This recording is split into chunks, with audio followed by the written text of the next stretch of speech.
Eto guys, no, so ituturo natin kung paano mag config ng 5v5 na modem, no, yung 5v5 VLAN natin, kung paano siya i-access.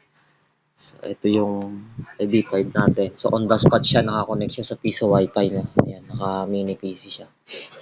So para mapalitan natin yan ng pangalan or may mga babaguhin tayo, ganito lang po yung gagawin natin.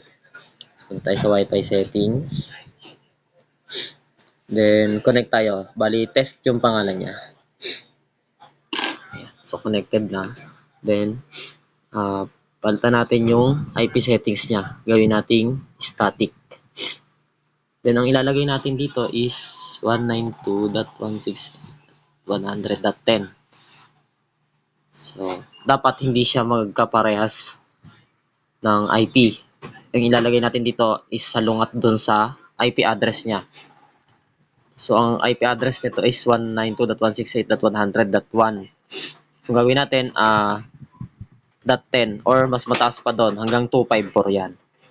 So, kahit anong number. So, magkapareha siyang gateway, IP address, gateway, yan. Yung sa iba, router nakalagay dito sa gateway. Ayan. Sa ibang cellphone. Then, access na natin. Tapos, ang isa-search natin dito sa Chrome or browser natin, yung original na IP address niya na 192.168.100.1. Ayan.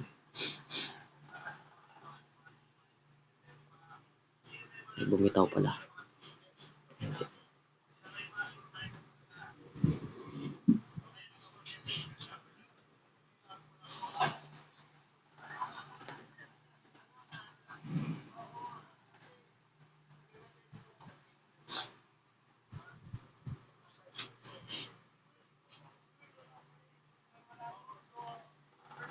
Ay, hindi ko pa ba na ano?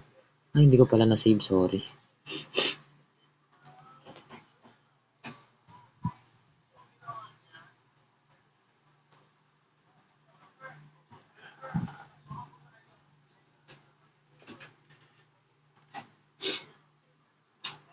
Ayan.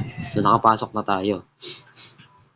So, ang password dyan ay telecom admin telecom. So, nakasulat naman yan sa mga nire-release namin na modem. So, nakasulat yan doon. Ayan. So, ayan na. Nakapasok na tayo. Pwede na natin siyang palitan ng pangalan or palitan ng tag ID or palitan ng IP address. Ayan. 5v5, 5v5, 5x6. Ayan, pwede. So, sa lahat lang na, sa lahat ng nire-release namin. So, ganun ang pagpalit ng, pag-access ng antena. So, yun lang po.